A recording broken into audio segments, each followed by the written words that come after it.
কি হচ্ছে মুচকু আজকে? যেই বানাচ্ছি পটলের দোরমা। পটলের দোরমা।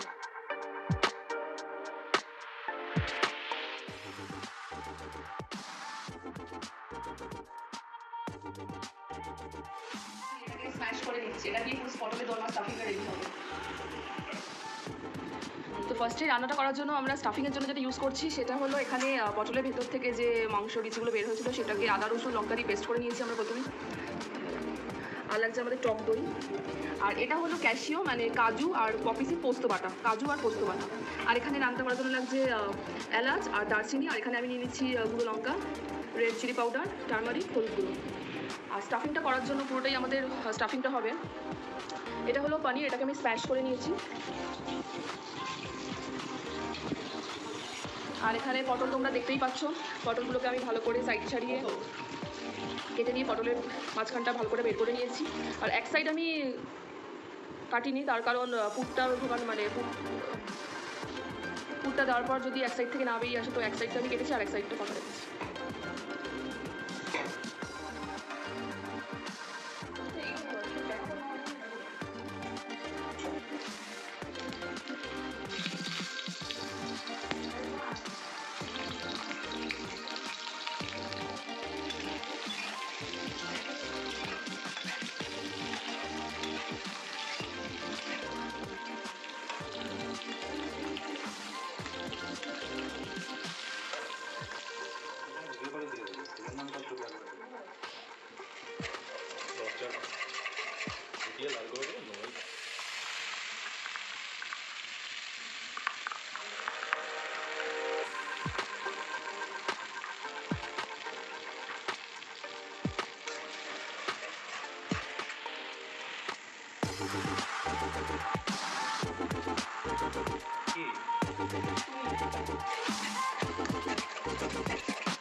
কমপ্লিট আর একটু বাকি।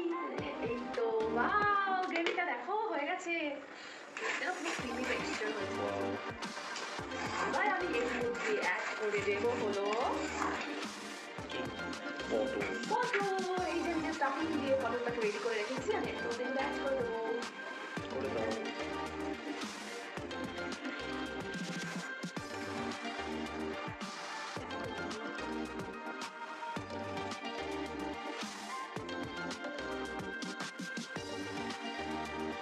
রেডি আর পটলের দোলমা আজকে রেডি। তো তোমরা প্লিজ ট্রাই করো রেসিপিটা খুবই মানে আমার তো ফেভারিট, একদম ইয়াম্মি ইয়াম্মি। তো এটা হলো মানে আমি এই রেসিপিটা শিখেছি বলতে রান্না কিছুই পারতাম না আগে, জাস্ট দেখে দেখে বলতে দিদাকে দেখতাম করতে এই রান্নাটা। তো দিদার থেকেই আমি ইন্সপায়ার হয়ে রান্নাটা শিখেছি। তো তোমরাও নিজেরাও ট্রাই করো এই রেসিপিটা, আর আমাকে প্লিজ জানিও কমেন্টসে যে তোমাদের কেমন লাগছে আমার ভিডিওগুলো। তোমরা তো কেউ কিছু কমেন্টসই করছো না। আর প্লিজ আমার চ্যানেলটাকে সাবস্ক্রাইব করো, আর সাবস্ক্রাইব করে বেল আইকনে প্রেস করে অল করে দিও, তাহলে অল নোটিফিকেশান পেয়ে যাবে। আর আবার লাইক করো, শেয়ার করো, কমেন্টস করো। তো আজকের মতো টাটা।